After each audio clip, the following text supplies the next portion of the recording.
भारत के प्रोटेस्ट, बाजार का हाल, सोना चांदी का भाव, मौसम की खबर, आज की सभी बड़ी खबरों को सबसे पहले देखने के लिए बने रहे हमारे आज के न्यूज बुलेटिन में।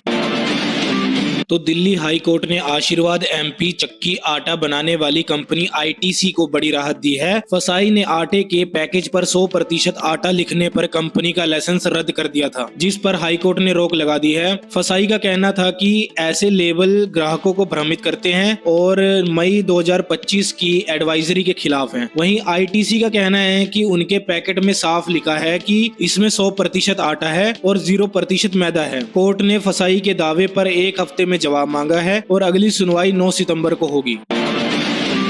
तो गूगल ने प्ले स्टोर से डेटा चोरी और भारी ब्याज वसूलने की शिकायत पर 3 फर्जी लोन ऐप हटा दिए हैं। ये ऐप लोगों को लोन के नाम पर फंसाते थे और फिर फोन का कंटेंट लिस्ट, गैलरी जैसी जानकारियां चुराकर ब्लैकमेल करते थे। गृह मंत्रालय की साइबर सुरक्षा टीम की शिकायत पर हुई इस कार्रवाई के साथ इसी महीने अब तक कुल 9 ऐसे फर्जी लोन ऐप प्ले स्टोर से हटाए जा चुके हैं। एक्सपर्ट्स की सलाह है कि लोन ऐप डाउनलोड करने से पहले आरबीआई की मान्यता जरूर चेक करें और किसी अनजान ऐप को कंटेंट गैलरी जैसी परमिशन कभी न दें। ठगी होने पर तुरंत साइबर हेल्पलाइन 1930 पर शिकायत करें। तो फ्रांस के एक गांव में सोमवार रात 117 किलोमीटर प्रति घंटे की रफ्तार से टोर्नेडो आया, जिसने भारी तबाही मचाई। इस आपदा में 41 लोग घायल हुए और करीब 300 घरों को नुकसान पहुंचा। कई घरों की छतें तक उड़ गई। सबसे ज्यादा असर करीब 1000 गांव की आबादी वाले उस गांव पर हुआ। हालात इतने खराब हो गए कि पेरिस एयरपोर्ट पर भी उड़ानें रद्द करनी पड़ी। परिवहन मंत्री ने बताया कि देश के दक्षिणी पश्चिमी हिस्से में यह तूफान आगे बढ़ा। बताया जा रहा है कि फ्रांस में हर साल औसतन 40 से 50 टोर्नेडो आते हैं, लेकिन इतना बड़ा टोर्नेडो कम ही देखने को मिलता है।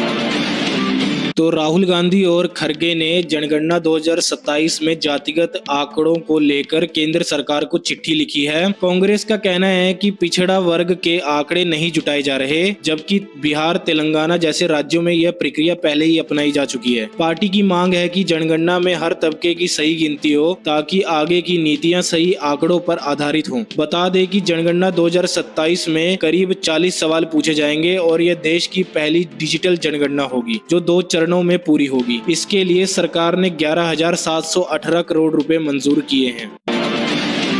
तो कर्नाटक सरकार ने बड़ा एक्शन लेते हुए अमेज़न, स्विगी, इंस्टामार्ट और बिग बास्केट के फूड लाइसेंस अगले आदेश तक निलंबित कर दिए हैं। वजह है इन प्लेटफॉर्म्स पर धतूरा फल और बीज की ऑनलाइन बिक्री। खाद्य सुरक्षा विभाग के मुताबिक धतूरा जहरीला होता है और इसे खाने से गंभीर सेहत को नुकसान हो सकता है। सरकार ने कंपनियों को तुरंत धतूरे की बिक्री, विज्ञापन और प्रमोशन हटाने के निर्देश दिए हैं। इसके साथ ही संबंधित विक्रेताओं और सप्लायर्स के लाइसेंस भी रद्द करने को कहा गया है। मामले में आगे की सुनवाई के बाद लाइसेंस बहाली पर फैसला लिया जाएगा। तो उत्तर प्रदेश के मुख्यमंत्री योगी आदित्यनाथ ने बड़ा ऐलान करते हुए कहा है कि अगले 6 महीने में 1 लाख युवाओं को सरकारी नौकरी दी जाएगी। लखनऊ में आयोजित कार्यक्रम में सीएम योगी ने भर्ती बोर्ड और आयोगों को हर 6 महीने में भर्ती प्रक्रिया पूरी करने के निर्देश दिए हैं। उन्होंने कहा कि नौकरी निकलते ही चयन प्रक्रिया में देरी नहीं होनी चाहिए। कार्यक्रम में कृषि विभाग के 3572 अभ्यर्थियों को नियुक्ति पत्र भी बांटे गए। सीएम ने यह भी कहा कि यूपी बोर्ड अब 14 दिन में रिजल्ट घोषित करेगा और परीक्षा प्रणाली को और भी पारदर्शी बनाया जाएगा। तो रायपुर में साइबर ठगों ने एक बैंक मैनेजर को ही निशाना बना डाला। आरोपी ने खुद को कार कंपनी का संचालक बताकर 2 करोड़ रुपए की एफडी कराने का झांसा दिया और मैनेजर का भरोसा जीत लिया। इसके बाद मेडिकल भुगतान के बहाने से 4,99,000 रुपए दूसरे बैंक खाते में ट्रांसफर करवा लिए। अब असली कंपनी से फोन आया और उन्होंने ऐसे किसी भुगतान से इनकार किया, तब जाकर ठगी का खुलासा हुआ। पुलिस ने अज्ञात मोबाइल नंबर धारक के खिलाफ केस दर्ज कर मामले की जाँच शुरू कर दी है। तो बसपा प्रमुख मायावती ने पंजाब विधानसभा चुनाव को लेकर बड़ा फैसला लिया है। उन्होंने कहा है कि इस बार बीएसपी पंजाब में बिना किसी गठबंधन के अकेले चुनाव लड़ेगी। मायावती का कहना है कि पहले अकाली दल के साथ गठबंधन में पार्टी को सीट और वोट दोनों में नुकसान हुआ था। उन्होंने कार्यकर्ताओं से कहा कि आम आदमी पार्टी, कांग्रेस और भाजपा के रवैये से जनता परेशान है और बीएसपी अब अपने दम पर जनता के बीच आ जाएगी। साथ ही मायावती ने यूपी और उत्तराखंड चुनावों की तैयारियां भी तेज करने के निर्देश दिए हैं। तो सोने की कीमत में आज हल्का उछाल देखने को मिला। 24 कैरेट सोना 190 रुपए महंगा होकर 1,62,000 रुपए प्रति 10 ग्राम तक पहुंच गया है। वहीं चांदी की कीमत में गिरावट आई है और यह 1945 रुपए सस्ती होकर 2,43,000 रुपए प्रति किलो पर आ गई है। इस साल अब तक सोना करीब 29,000 रुपए महंगा हो चुका है। एक्सपर्ट्स का अनुमान है कि दिसंबर तक सोना 1,70,000 रुपए तक पहुंच सकता है। ज्वेलरी खरीदते समय हमेशा हॉलमार्क जरूर चेक करें ताकि शुद्धता की गारंटी मिल सके।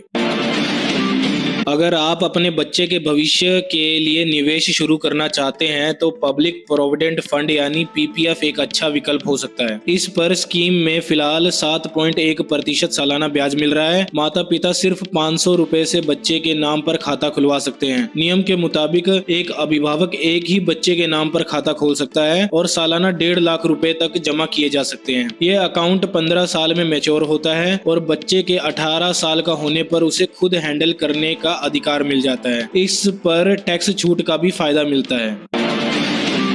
तो भारतीय सेना ने पंजाब के जालंधर में देश की पहली बाज ड्रोन बटालियन तैनात कर दी है। 11वीं ब्रज कोर के तहत तैनात यह बटालियन पाकिस्तान से लगे 500 किलोमीटर से ज्यादा बॉर्डर की निगरानी करेगी। इसमें स्वदेशी ड्रोन के साथ साथ अमेरिकी और इजराइल तकनीक वाले हेरॉन और हमिरस जैसे एडवांस ड्रोन भी शामिल हैं। ये ड्रोन जरूरत पड़ने पर सप्लाई और दुश्मन की एयर स्ट्राइक रोकने की क्षमता भी रखते हैं। जालंधर की लोकेशन इसलिए चुनी गई है क्योंकि यहाँ से फिरोजपुर, अमृतसर, गुरदासपुर और पठानकोट जैसे बॉर्डर इलाकों तक तुरंत पहुंचा जा सकता है।